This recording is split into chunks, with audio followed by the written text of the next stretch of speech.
Hello friends, welcome to IAS Atman. आज हम start करने वाले हैं इंडियन पॉलिटी का हमारा second point, salient features of the Indian constitution. Salient features of the Indian constitution को हमने 7 पॉइंट्स में डिस्कस करेंगे। फर्स्ट होगा हमारा constitution, second theory of separation of power, third doctrine of checks and balance, fourth classification of the constitution. ये चार चार point है, वो बेसिक्स पॉइंट है जो हमने इस टॉपिक के साथ ऐड किए हैं, वो हम एक्स्ट्रा अलग से डिस्कस करने वाले हैं। और मेन पॉइंट होगा हमारा fifth, salient features of the constitution, six, criticism of the constitution and seven, schedules. Topic discuss करने से पहले पास्ट ईयर क्वेश्चंस डिस्कस करते हैं। तो प्रीलिम्स में हमारा पहला क्वेश्चन यूपीएससी 2014 में आप पूछा गया था, Which one of the following schedules of the Constitution of India contains provisions regarding anti-defection? Anti-defection के रिलेटेड कौन सा स्केड्यूल है? 10th शेड्यूल एंटी-डिफेक्शन के रिलेटेड है, तो आंसर होगा option D. Second, consider the following statements. UPSC 2018 में पूछा गया है। First statement, the parliament of India can place a particular law in the 9th schedule of the constitution of India. Second, the validity of a law placed in the 9th schedule cannot be examined by any court and no judgment can be made on it. Judicially reviewable है, इसलिए option second statement गलत है, तो answer होगा हमारा option A, one only. Third question UPSC 2019 में पूछा गया था, the 9th schedule was introduced in the constitution of India during the prime ministership of। अब 9th शेड्यूल है वो फर्स्ट अमेंडमेंट के साथ ऐड हुआ था। फर्स्ट अमेंडमेंट 1951 में हुआ था, तो और वो 1951 सबसे पहले फर्स्ट अमेंडमेंट भी जवाहरलाल नेहरू के टाइम पे ही हुआ था। इसलिए क्वेश्चन लॉजिकल क्वेश्चन है, अगर आप कनेक्ट कर सकते हो इजीली चीजों को तो आंसर इजीली कर सकते हो। और इसकी वजह से आपको सारे स्केड्यूल्स किस प्राइम मिनिस्टर के टाइम पे ऐड हुआ था, इतनी चीजें डिटेल में जानने की जरूरत नहीं है। अगर जो पता है आपको कि फर्स्ट अमेंडमेंट के साथ हुआ है, सेकंड के साथ हुआ है, तो आप बस ईयर याद रख लो, ईयर के साथ आपको पता चल जाएगा कि कौन से प्राइम मिनिस्टर के टाइम हुआ था। तो इसका आंसर है A, Jawaharlal Nehru. Fourth question भी यूपीएससी 2019 में आया था, under which schedule of the constitution of India can the transfer of tribal land to private parties for mining be declare null and void. Tribal area के related हमारे schedule में से fifth schedule है, तो answer होगा B.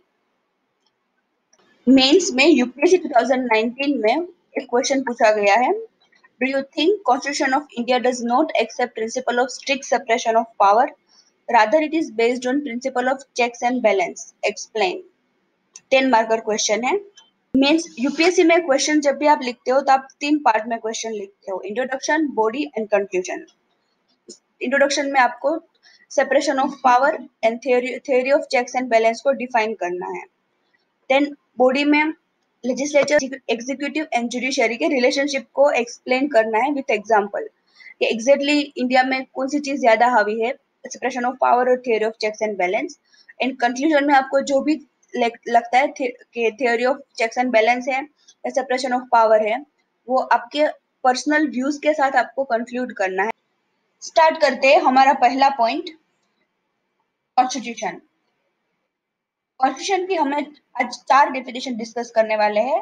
First one है हमारी, constitution is the supreme law of land. Supreme law of land को 3 कंट्री के रिलेशन में समझते हैं। First one UK. यूके में लेजिस्लेचर सुप्रीम एंड सोवरियन है, मींस जो भी final authority, power, rules, regulations जो भी होगा वो लेजिस्लेचर के अकॉर्डिंग ही होगा, जिसे कोई डिनाई नहीं कर सकता। Second one USA. यूएसए में सुप्रीम जुडिशरी है एंड सोवरेन कॉन्स्टिट्यूशन है। And third India. इंडिया में लेजिस्लेचर, एग्जीक्यूटिव एंड जुडिशरी के पास इक्वल पावर है and constitution supreme and sovereign है। फाइनल अथॉरिटी और पावर, और जो भी पावर लेजिस्लेचर, एग्जीक्यूटिव और जुडिशरी को मिले हैं वो कॉन्स्टिट्यूशन से ही मिले हैं, इसलिए कॉन्स्टिट्यूशन को इंडिया में supreme law of the land बोला जाता है। Second, constitution enjoys special legal sanctity. Special legal sanctity means constitution derives power directly from the people. First lecture में हमने देखा था कि कॉन्स्टिट्यूशन का फॉर्मेशन कॉन्स्टिट्यूएंट असेंबली के थ्रू हुआ था और कॉन्स्टिट्यूएंट असेंबली पीपल के थ्रू कंडक्ट हुई थी। इसलिए कॉन्स्टिट्यूशन में जो भी पावर है वो डायरेक्टली पीपल से ही डिराइव किया गया है और इसलिए इसको स्पेशल लीगल एंटिटी बोला जाता है। Third, constitution is an organic law. Organic law means basic foundation. Government का कहाँ से हुआ था? तो कॉन्स्टिट्यूशन से हुआ था। लेजिस्लेचर, जुडिशरी, एग्जीक्यूटिव का फाउंडेशन कहाँ से है? तो कॉन्स्टिट्यूशन से है। सबसे पहले कॉन्स्टिट्यूशन फॉर्म किया था कॉन्स्टिट्यूट असेंबली ने, बाकी बाद में लेजिस्लेचर, एग्जीक्यूटिव एंड जुडिशरी का फॉर्मेशन हुआ था और उनके फंक्शंस भी लेजिस्लेचर लॉ बनाएंगे, एग्जीक्यूटिव लॉ इंटरप्रेट करेंगे, जुडिशरी लॉ एनफोर्स करेंगे, वो भी कॉन्स्टिट्यूशन में ही डिफाइन किया गया है। इसलिए कॉन्स्टिट्यूशन को ऑर्गेनिक लॉ बोला जाता है। सबसे पहले कॉन्स्टिट्यूशन आया, उसके बाद गवर्नमेंट का फॉर्मेशन हुआ, वो भी कॉन्स्टिट्यूशन से ही हुआ था। इसलिए constitution is an organic law. Fourth, constitution defines relationship between government and citizen. Government के लिए कॉन्स्टिट्यूशन में स्ट्रक्चर, प्रोसीजर, पावर्स, ड्यूटीज सारी चीजें डिफाइन की गई है और सिटीजन के लिए fundamental rights, directive principles and fundamental duties भी डिफाइन किए गए हैं। और कॉन्स्टिट्यूशन ही गवर्नमेंट और सिटीजन के रिलेशन को डिफाइन करता है, जिसे हम सिटीजनशिप के नाम से जानते हैं। कॉन्स्टिट्यूशन के रिलेटेड हमने 4 डेफिनेशन डिस्कस की है। First one, constitution is a supreme law of land. Second, constitution enjoy special legal sanctity. Third, constitution is an organic law. And fourth, constitution defines relationship between government and citizen. इसके related जो भी important चीजें हैं मैंने यहाँ पे slides में ही add कर ली है, तो आप लोग देख लेना। स्टार्ट करते हैं हमारा second point, classification of the constitution. Constitution को हमने रिटन एंड अनरिटन बेसिस पे क्लासिफाई किया है। First of all, written constitution एक सिंगल डॉक्यूमेंट में कोडिफाइड और कंपाइल्ड होता है। अगर हम हमारा कॉन्स्टिट्यूशन देखते हैं तो उसमें फर्स्ट ऑफ ऑल प्रीएम्बल दिया है, उसके बाद आर्टिकल 1, आर्टिकल 2, इसे लॉजिकल मैनर में सारे आर्टिकल दिए गए हैं और स्केड्यूल्स भी दिए हैं। अनरिटन कॉन्स्टिट्यूशन कोडिफाइड नहीं होता है। Second, written constitution enacted constitution होता है, मींस के एक पर्टिकुलर पॉइंट पे उसकी शुरुआत होती है। अगर हम इंडियन कॉन्स्टिट्यूशन को देखते हैं तो 1946 में कॉन्स्टिट्यूंट असेंबली के थ्रू कॉन्स्टिट्यूशन बनने की शुरुआत हुई थी। और अनरिटन कॉन्स्टिट्यूशन इवॉल्व कॉन्स्टिट्यूशन होता है, मींस के टाइम के साथ वो कॉन्स्टिट्यूशन बनता जाता है। पर्टिकुलर पॉइंट ऑफ टाइम नहीं होता है, कि फिक्स टाइम नहीं है कि इसी टाइम से कॉन्स्टिट्यूशन की शुरुआत होती है। थर्ड, ब्रिटेन कॉन्स्टिट्यूशन सुप्रीम होता है और पार्लियामेंट सबोर्डिनेट होती है, क्योंकि कॉन्स्टिट्यूशन की शुरुआत सबसे पहले होती है और पार्लियामेंट कॉन्स्टिट्यूशन के थ्रू ही फॉर्म होती है। इसलिए कॉन्स्टिट्यूशन सुप्रीम है और पार्लियामेंट सबोर्डिनेट है। एंड अनरिटन कॉन्स्टिट्यूशन में पार्लियामेंट सुप्रीम होती है, क्योंकि पार्लियामेंट पहले है और पार्लियामेंट ही कॉन्स्टिट्यूशन बनाती है, इसलिए कॉन्स्टिट्यूशन सबोर्डिनेट होता है। Fourth, Britain constitution either unitary होता है और फेडरल होता है, and unwritten constitution necessarily unitary होता है। मींस यूनिटरी और फेडरल सिस्टम को हम आगे डिटेल में समझने वाले हैं। पॉलिटिकल सिस्टम्स में सारी गवर्नमेंट पढ़ेंगे, उसके साथ ये भी डिस्कस करेंगे। अभी डिटेल शॉर्ट में इतना देख लो कि यूनिटरी गवर्नमेंट में सेंटर सुप्रीम होता है एंड फेडरल गवर्नमेंट में सेंटर स्टेट पावर डिवाइडेड होता है। तो ब्रिटेन कॉन्स्टिट्यूशन में आइदर यूनिटरी और फेडरल होता है और ununited constitution necessarily unitary means centre powerful होता है। फिफ्थ, ब्रिटेन कॉन्स्टिट्यूशन में जुडिशरी के पास पावर ज्यादा होते हैं और वो पार्लियामेंट के एड को डिक्लाइन भी कर सकते हैं। एंड अनरिटन कॉन्स्टिट्यूशन में जुडिशरी के पास लिमिटेड पावर होते हैं, क्योंकि पार्लियामेंट सुप्रीम होती है। सिक्स, ब्रिटेन कॉन्स्टिट्यूशन में कॉन्स्टिट्यूशनल एंड अदर लॉज के बीच में डिफरेंस होता है।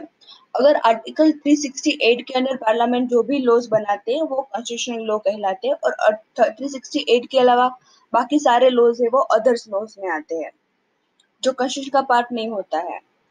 और अनरिटन कॉन्स्टिट्यूशन में पार्लियामेंट जो भी एक्ट्स इनेक्ट्समेंट बनाते हैं वो कॉन्स्टिट्यूशन का पार्ट ही बन जाता है, क्योंकि पार्लियामेंट सुप्रीम है। Seven, Britain constitution can be rigid, flexible और both. Means rigid means provisions cannot be amended easily. It requires more than one body for amendment. And flexible means provisions can be amended easily with simple majority also. And both means there are some provisions that can be amended easily and some are provisions cannot be amended easily. Unwritten constitution is a flexible because parliament supreme होती है, तो parliament जो भी amendment करती है वो direct easily हम add कर सकते हैं, इसलिए अनरिटन कॉन्स्टिट्यूशन फ्लेक्सिबल हो। स्टार्ट करते हैं हमारा next point, salient features of the constitution. Indian constitution के 17 फीचर्स आज हम डिस्कस करने वाले हैं। तो फर्स्ट फीचर है Indian constitution lengthiest written constitution है। जब ओरिजिनली हमने कॉन्स्टिट्यूशन अडॉप्ट किया था 1949 में, तो कॉन्स्टिट्यूशन का पार्ट प्रीएम्बल 395 आर्टिकल्स जिसको 22 पार्ट्स में डिवाइडेड थे एंड 8 शेड्यूल्स। और जब प्रेजेंट कॉन्स्टिट्यूशन हम देखते हैं तो अभी प्रेजेंटली कॉन्स्टिट्यूशन का पार्ट है प्रीएम्बल अराउंड 470 आर्टिकल्स जो 25 पार्ट्स में डिवाइडेड है और 12 शेड्यूल्स है। मेनली 4 फैक्टर्स है जिसकी वजह से कॉन्स्टिट्यूशन लेंथी कॉन्स्टिट्यूशन बना है। तो फर्स्ट फैक्टर है जियोग्राफिकल फैक्टर्स। 1946 में इंडिया अलग अलग पार्ट में डिवाइडेड था, British provinces, princely states and community की डाइवर्सिटी भी ज्यादा थी। Second, historical factors. Indian constitution में mainly provisions government of India act 1935 से अडॉप्ट किए गए हैं। 1935 एक्ट लेंथी एक्ट था जिसकी वजह से भी एक रीजन है कि जिसकी वजह से इंडियन कॉन्स्टिट्यूशन लेंथी कॉन्स्टिट्यूशन बना है। Third, single constitution for both centre and state. Centre और स्टेट दोनों के लिए एक ही कॉन्स्टिट्यूशन बनाया गया है। Fourth, dominance of legal luminaries in the constitute assembly. Constitute assembly lawyers dominated body थी, तो एक वो भी रीजन है जिसकी वजह से कॉन्स्टिट्यूशन लेंथी बना है। सेकेंड फीचर है Indian constitution drawn from various sources.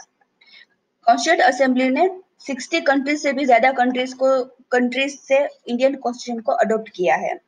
अगर कॉन्स्टिट्यूशन को हम अलग अलग पार्ट से देखें तो स्ट्रक्चरल पार्ट है उसको गवर्नमेंट ऑफ इंडिया एक 1935 से अडॉप्ट किया है।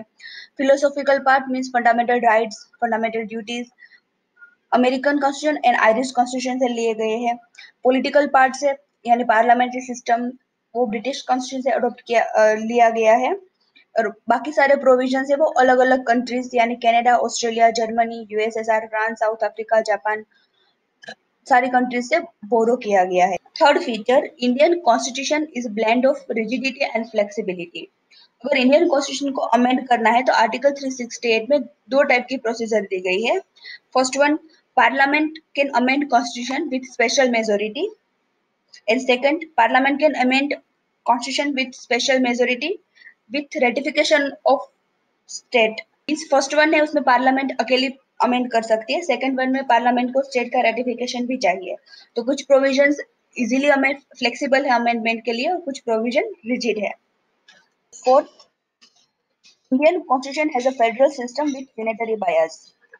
First of all, Indian constitution में कहीं भी फेडरल वर्ड यूज नहीं किया गया है, बट कुछ फीचर्स ऐसे हैं इंडियन कॉन्स्टिट्यूशन के जो फेडरेशन के फीचर्स दिखाते हैं, इसलिए इंडियन कॉन्स्टिट्यूशन को federal system with unitary bias, unitary के भी फीचर्स है और फेडरल्स के भी फीचर है। तो फेडरल फीचर्स में है फर्स्ट, टू गवर्नमेंट। इंडिया में सेंट्रल गवर्नमेंट है और स्टेट गवर्नमेंट है। Second, division of power, legislature, executive and judiciary के अलग अलग पावर डिवाइडेड है। थर्ड, रिटर्न कॉन्स्टिट्यूशन है। Fourth, supremacy of the constitution. Fifth, rigidity of the constitution. Sixth, independent judiciary. And seven, bicameralism. Fifth feature, Indian constitution has a parliamentary form of government. Constituent Assembly ने British government से parliamentary form of government adopt किया है। Parliamentary form of government के feature में first feature, presence of nominal and real executive. Nominal executive है हमारे president, real executive है prime minister. Second, majority party rule. Third, collective responsibility of the executive to the legislature. Fourth, membership of ministers in the legislature. Fifth, leadership of prime minister or the chief minister. And sixth, dissolution of the lower house. Parliamentary form of government को हम आगे के lectures में detail में समझने वाले हैं। तो six feature, Indian constitution is a synthesize of parliamentary sovereignty and judicial supremacy. Doctrine of sovereignty of parliament हमने ब्रिटिश पार्लियामेंट से लिया है और प्रिंसिपल ऑफ जुडिशियल सुप्रीमेसी जो हमने अमेरिकन सुप्रीम कोर्ट से लिया है। बट दोनों फीचर्स में हमने चेंजेस किए हैं क्योंकि ब्रिटिश पार्लियामेंट में पार्लियामेंट सुप्रीम एंड सोवरेन है एंड और अमेरिकन कॉन्स्टिट्यूशन में जुडिशरी सुप्रीम है। बट इंडियन कॉन्स्टिट्यूशन में सुप्रीम और सोवरेन दोनों हम कॉन्स्टिट्यूशन है।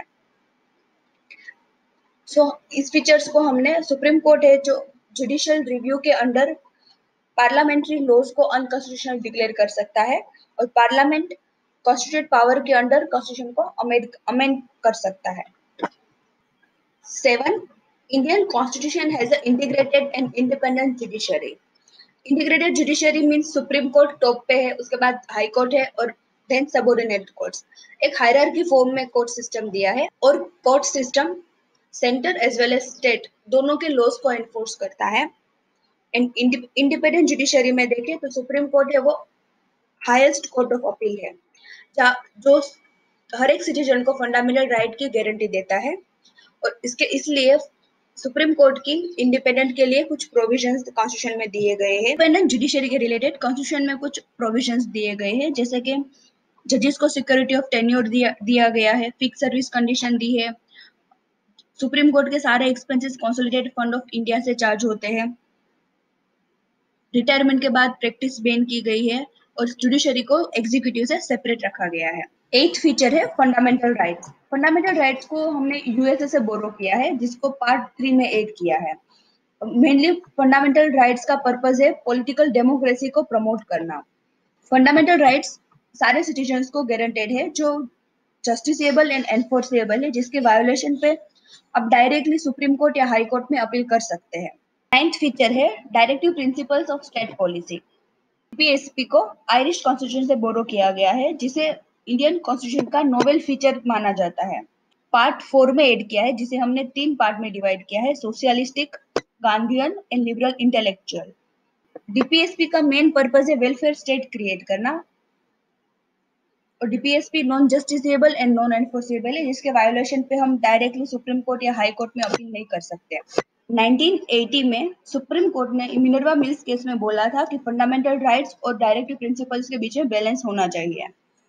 और 1951 में चंपक दोहराजी केस में सुप्रीम कोर्ट ने बोला था कि जब भी फंडामेंटल राइट और डायरेक्टिव प्रिंसिपल्स के बीच में कॉन्फ्लिक्ट होती है तो fundamental right will win. 10th feature fundamental duties. Fundamental duties को 1975 में नेशनल इमरजेंसी के बाद स्वर्ण सिंह कमेटी की ऑर्गेनाइज की थी, और उसके स्वर्ण सिंह कमेटी के under 42nd constitution amendment act 1976 के थ्रू कॉन्स्टिट्यूशन में ऐड किया गया था, जिसे पार्ट 4A में ऐड किया, और आर्टिकल 51A वो फंडामेंटल ड्यूटीज के रिलेटेड है, और फंडामेंटल ड्यूटीज नॉन जस्टिसेबल है, उसके वायोलेशन होने पे हम कोर्ट पे अपील नहीं कर सकते। 11th फीचर है India is a secular state. Constituent assembly ने कहीं भी कॉन्स्टिट्यूशन में सेक्युलर वर्ड ऐड नहीं किया था, बट इनडायरेक्टली कॉन्स्टिट्यूशन के बहुत सारे प्रोविजंस है जो इंडिया सेक्युलर स्टेट है वो दिखाते हैं। Example article 14 equality before law, equal protection of law, article 15 not discriminated basis of religion gender, article 16 equal opportunity to everyone, article 25 to 30, article 44 uniform civil code. Indirectly बहुत सारे provisions थे वो secular state दिखाते थे, but 1976 में 42nd amendment के through constitution में preamble में सेक्युलर वर्ड ऐड किया गया था। 12th feature universal adult franchise. Constitution maker ने जब यूनिवर्सल एडल्ट फ्रेंचाइज अडॉप्ट किया था तो उसको एक बोल्ड स्टेप माना गया था, क्योंकि जिस टाइम पे हमने अडॉप्ट किया था उस टाइम पे इंडिया में इलिटरेसी थी, ह्यूज पॉपुलेशन थी, high poverty and social inequality. इसलिए बहुत सारे क्वेश्चंस थे कि क्या इंडिया सच में यूनिवर्सल एडल्ट फ्रेंचाइज एक्सेप्ट करने के लिए तैयार है या नहीं है। जिस टाइम पे हमने यूनिवर्सल एडल्ट फ्रेंचाइज अडॉप्ट किया था उस टाइम पे हमने एज लिमिटेशन 21 ईयर रखी थी, बट आगे 61st कॉन्स्टिट्यूशन अमेंडमेंट से अमेंड करके 18 ईयर्स कर दी थी। 13th फीचर है सिंगल सिटीजनशिप। अगर यूएसए में हम देखते हैं तो यूएसए में ड्यूअल सिटीजनशिप है, सेंटर और स्टेट दोनों की सिटीजनशिप चाहिए, और इंडिया में सेंटर और स्टेट दोनों के लिए कॉमन सिटीजनशिप है। सिंगल सिटीजनशिप का मेन पर्पस है, इंडिया में डाइवर्सिटी है, डाइवर्सिटी को एक साथ जुड़े रहने के लिए सिंगल सिटीजनशिप चाहिए, क्योंकि इतनी डाइवर्सिटी होने के बावजूद भी सब लोगों में एक चीज कॉमन है कि सब इंडियन है। 14th feature emergency provisions.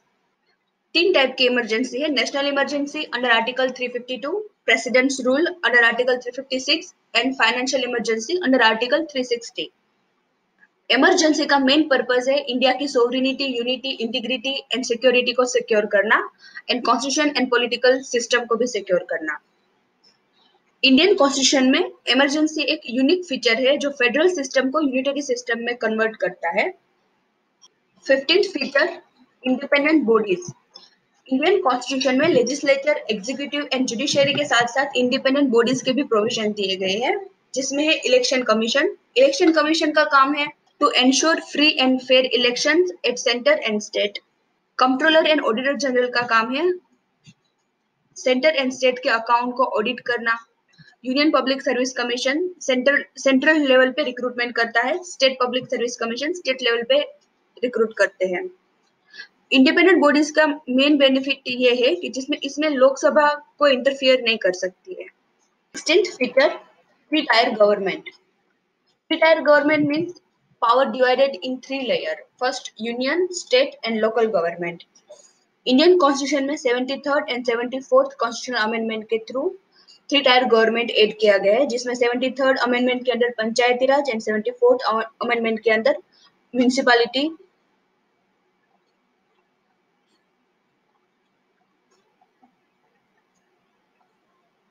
के प्रोविजंस ऐड किए गए हैं। इसलिए इंडिया का यूनिक फीचर है कि इंडिया में थ्री टायर गवर्नमेंट है, जिसके पावर तीन लेयर में डिवाइडेड है, union, state and local government. 17th feature, cooperative societies. Cooperative societies को 97th कॉन्स्टिट्यूशनल अमेंडमेंट एक्ट के अंदर कॉन्स्टिट्यूशनल स्टेटस दिया गया है। इसमें fundamental rights, directive principles and part 9B में कोऑपरेटिव सोसाइटी को ऐड किया गया है। कॉन्स्टिट्यूशन के हमने 7 फीचर्स डिस्कस किए हैं, जिसको हमने डिटेल में डिस्कस नहीं किया क्योंकि हम आगे सारे फीचर्स के इंडिविजुअल लेक्चर्स बनाने वाले हैं। मेंस प्रैक्टिस के लिए कुछ क्वेश्चन दिए, तो आप लिखने की ट्राई करना घर पे।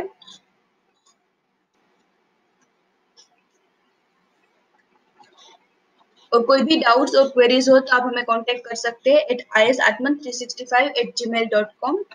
For regular update subscribe, like and share IS Atman।